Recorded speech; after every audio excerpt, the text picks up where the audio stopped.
Hello everyone, I am Zazubaar and I'm here to do another comic book review today. And today we're going to be talking about Batman Annual #1, part of the New 52. This is, of course, another #1 in DC's second wave of #1s that have been coming out throughout May. They've released a bunch of new #1s, and this is one of them. They did a new Batman series called Batman Incorporated, which is a renumbering of the series that was going on before the New 52, and it's, of course, taking place in the New 52 continuity. And then I think that was the only other Batman series they did this month. I might be wrong in that, but I think that's the only other one. And then, of course, we have many more that came along with this second wave of #1s. And, of course, they've been pumping that throughout all the books, including this one. So Batman Annual #1 has been hyped for a couple months, I believe, now. It has been advertised as Mr. Freeze in the New 52, how Mr. Freeze is different, and what his connection is to this whole Batman event going on right now called Night of the Owls, which is the whole Court of Owls storyline that's been going on in the Batman monthly series written by Scott Snyder. And this, too, is written by Scott Snyder.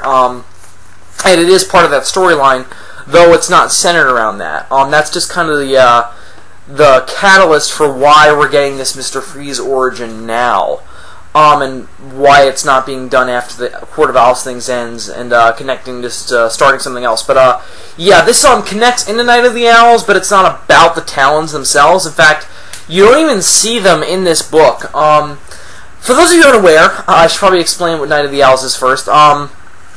Throughout the Batman monthly series, Batman has been investigating this whole Court of Owls in Gotham City, which is this big, huge court of assassins who are trying to control the city in a similar way to Batman. And they are basically trying to break Batman and regain control of the city from him, as they had before Batman ever showed up. So that's basically what that's about. And this isn't really relating to that plot line, but it comes out of the whole Court of Owls thing. It's going to be really hard to talk about this without spoiling stuff in Night of the Owls. So if you haven't read that yet, you have intentions of reading it, I would suggest that you avoid this review for now until you read it. If you're not, and you're just thinking of picking this up as its own standalone Mr. Freeze story, then I'll just give you a basic plot breakdown of what this has to do with Night of the Owls and Court of Owls. The assassins called the Talons that have been terrorizing Gotham City in this whole Night of the Owls story are people who are frozen. They're basically brainwashed, is the best way to put it, and they're basically zombies. They're frozen, and then there's this formula that wakes them up and turns them into the perfect assassin, who basically does whatever the court wants. It's a little confusing, and I think I'll understand it better when I go back and reread Court of the Owls. But for now, that's what I've been getting out of it. That's basically what it is.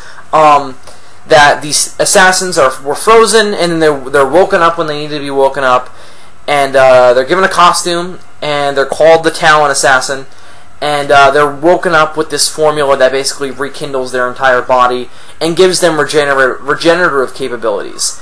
Now, I had a theory that this was going to somehow connect back to Mr. Freeze, just based on stuff that was being said in the Court of Owls story in the Batman Monthly. And I wasn't at all surprised that when I knew that they were doing a Mr. Freeze story that connected in the Night of the Owls, that they were going to do Mr. Freeze was the guy who came up with this formula who would awaken the Talon Assassins.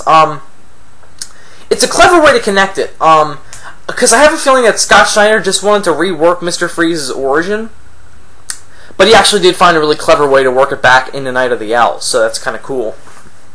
Excuse me. And that's one of the greatest things about this this particular issue.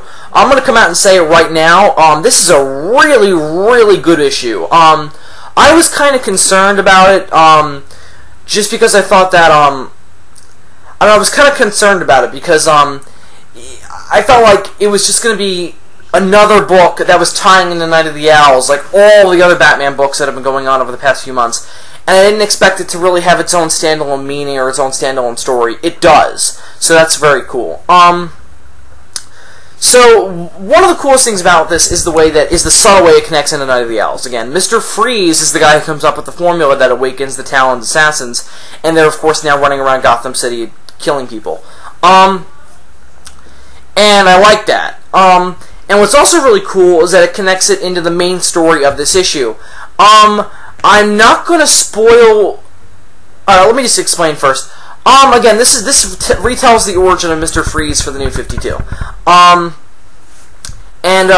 At first, the way it's going, it seems like it's just going to retread Heart of Ice with some slight modifications. Heart of Ice was the basically the birth of Mr. Freeze's current characterization, and that was, of course, in Batman the Animated Series, and that was written by Paul Dini. And that has been the version of Mr. Freeze for the past about 20 years now.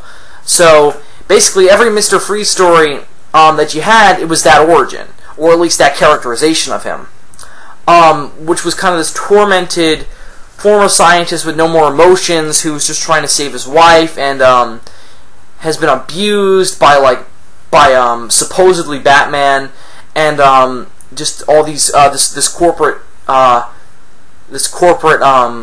tycoon who just cares about money and ultimately causes this accident which turns him into this cold, heartless monster and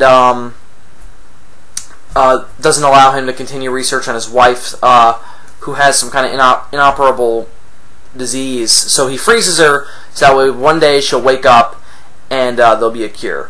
It's a clever premise, and I was really worried cracking this open and knowing that that's what it was going to be, that's what was going to be done in this story, that it was just going to be Heart of Ice with slight modifications. I would say that it goes down that path for about half the issue. Like, we see the whole corporate tycoon thing, and he, the corporate tycoon is the site we're reworking in this time is Bruce Wayne. Victor Freeze is working for Wayne Industries in their cryo department, and working on being able to unfreeze people who've been cryogenically frozen. Of course, one of these people being frozen is Nora, and she's the one he's really focusing on. Mr. Wayne is Bruce Wayne is kind of apprehensive about the whole thing, only because he doesn't really... He's worried about Victor mainly, because Victor seems like this very kind of obsessive person, just obsessed with ice, and it really worries Bruce Wayne when we get these flashbacks to Mr. Freeze's origin. And the scenes between him and Bruce Wayne are really well written, because they're very there's definitely a tension between the two. And it really does seep out of the pages. It's overall very well written in those scenes. But again, I was worried throughout those scenes that it was just going to be Heart of Ice with Bruce Wayne as the corporate tycoon who shuts the thing down. And this was a case of Scott Snyder's ability to misdirect his readers to focus on something else, but then it goes in a completely different direction. There is a wonderful plot twist in this, and I don't want to give it away, because I really think that if you know Heart of Ice and you read this, it is so cool and satisfying. So I really highly recommend that you read this if you know Heart of Ice for that plot twist, because it's beautiful. And just really... it's a draw-dropping plot twist. I mean, it's still a plot twist if you don't know Heart of Ice, because the first part of the book suggests one thing for Mr. Freeze's origin, but then it completely goes in a different direction. And you look at Mr. Freeze in a whole new light.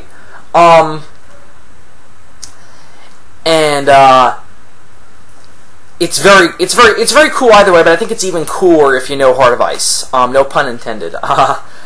So, that was the main thing that really impressed me about this, and why I like it so much, is because of how clever it's written. because, you know, again, for the first half, you think it's going to be Heart of Ice again with slight reworkings, and then it's something else. What's also really cool about this issue is Mr. Freeze's powers and how he uses them. Mr. Freeze is clearly a very, very smart man, and the way he uses the cold shows that he's very deeply involved with it, and not just that after the accident all of a sudden he's obsessed with ice, that he had this before the accident. And I also like how we get the beginning of Mr. Freeze's obsession with ice. It's in the beginning of the issue, so I'll talk about it now.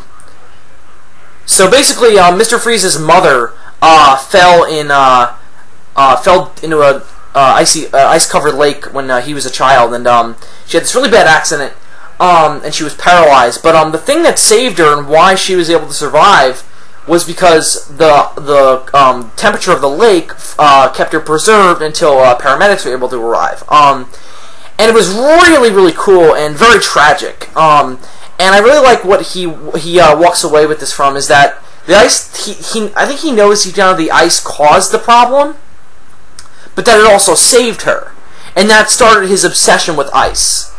And there's also a really cool moment at the end of this I don't want to give away that also speaks to that. But the beginning of this is very cool, and again, it's tragic, but it's also a really cool explanation for Mr. Freeze's kind of, as he says it in this book, fetish with ice. And again, I really like the way he uses his powers. He has to break out of Arkham Asylum at one point in this, and it's really cool the way he uses his powers to do that. Again, it's very clear that he's had these for quite a while, and had these powers and had been living with this predicament for a really long time, and that he's using them in very clever ways. Like, it's not just he has the freezing gun and he freezes people so they can't move. No, it's like he freezes people, then he has to freeze a security guard, then he so cold that he can crack his finger off without damaging it, and then he uses it to get out of a door that has a genetic code on it, a fingerprint scanner. That's really cool and clever. There's other stuff throughout the entire book that I'll let you read. Another really cool thing. Now, we always knew why Mr. Freeze had the suit. We always knew why he had that on, because, you know, he has to stay at a constant body temperature, and that's what it is in this. But I don't ever think they really explained why he needed those goggles. Again, especially in Batman the Animated Series, where that was... I don't know if that's where it started, but that's where I first saw the goggles. And that's the only place I've really seen them outside of comics that took the inspiration of the Batman TAS Mr. Freeze and used that version of Mr. Freeze. They had the goggles too. But again, they never explained why he wore them.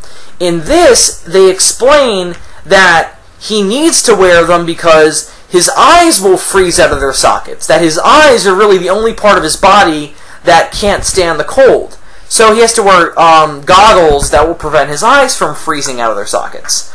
Really cool. Really, really cool. And again, a really good, and the goggles are heat, they're like heat goggles, I guess, and they keep his eyes at a normal body temperature. It's very cool, and very clever in my opinion. Scott Snyder is a great writer, and this is really some of his best work in my opinion of what I've read of him. I'm really interested to get all his Batman stuff now, because I really liked this, and I've really been liking the Batman Monthly. I would actually say that this is the best his Batman work has been in quite a few months. I mean, his last few issues have been good, but not this good. I mean, this was great. And just overall, he clearly likes the character of Mr. Freeze, and there's a lot of zeal in this, clearly in the writing, for this character. If you like Mr. Freeze, you're gonna like this. That's all there is to it. And, again, the plot twist for If You Know Heart of Ice is really satisfying.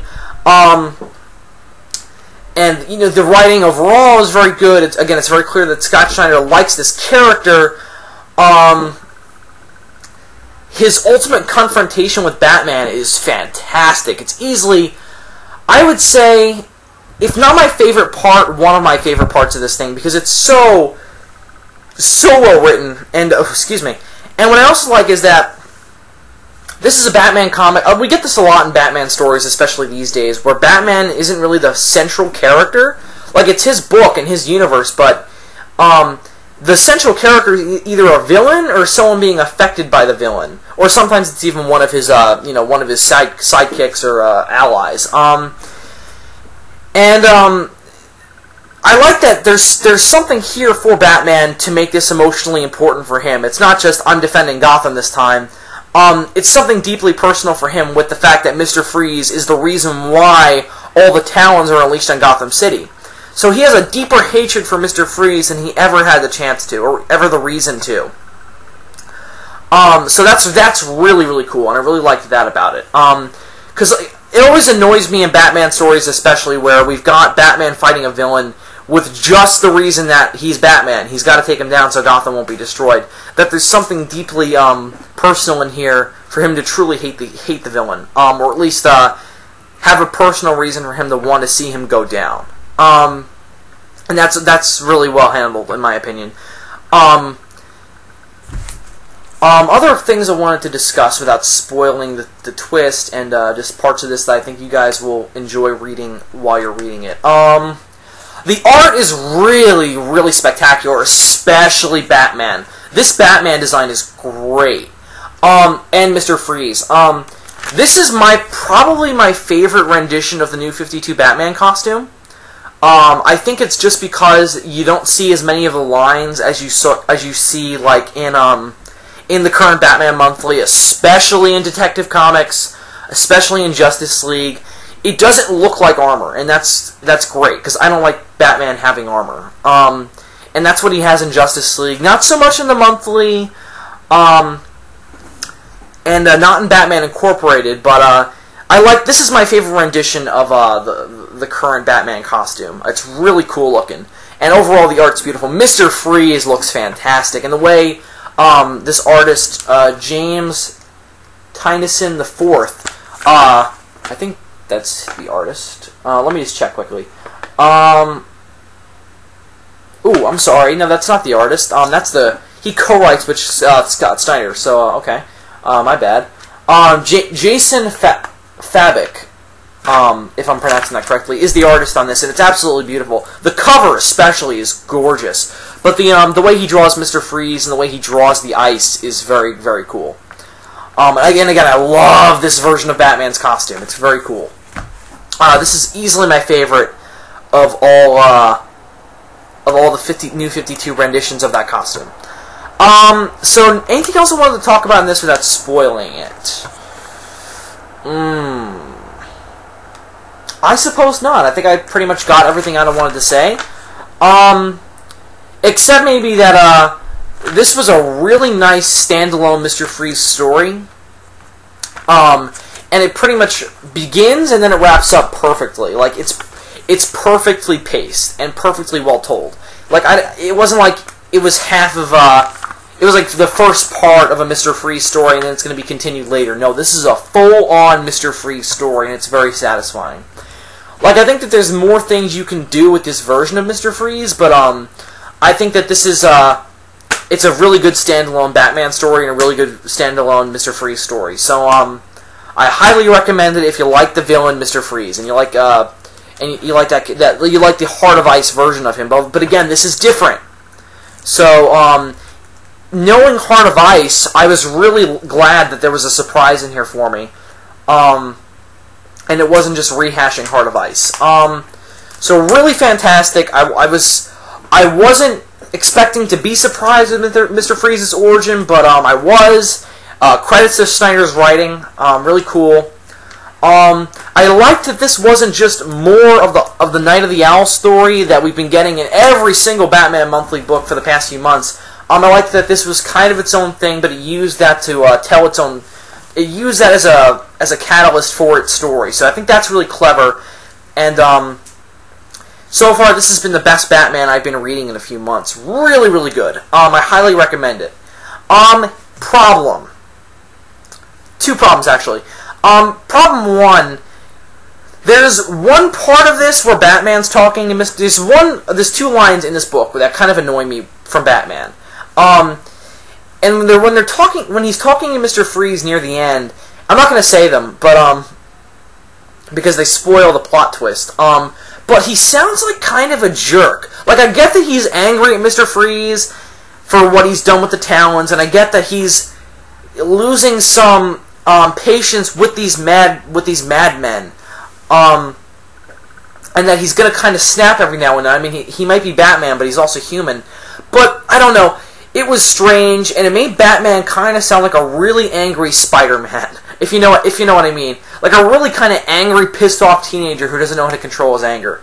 But it's not terrible, but it certainly raised my eyebrow to hear Batman talking that way. But I mean, it's not. It doesn't ruin it, because that, again, as I said earlier, that scene is really well written, and it doesn't ruin that scene. But reading those lines is certainly eyebrow raising. If you know Batman, because he sounds like a pissed off Spider-Man in those two lines.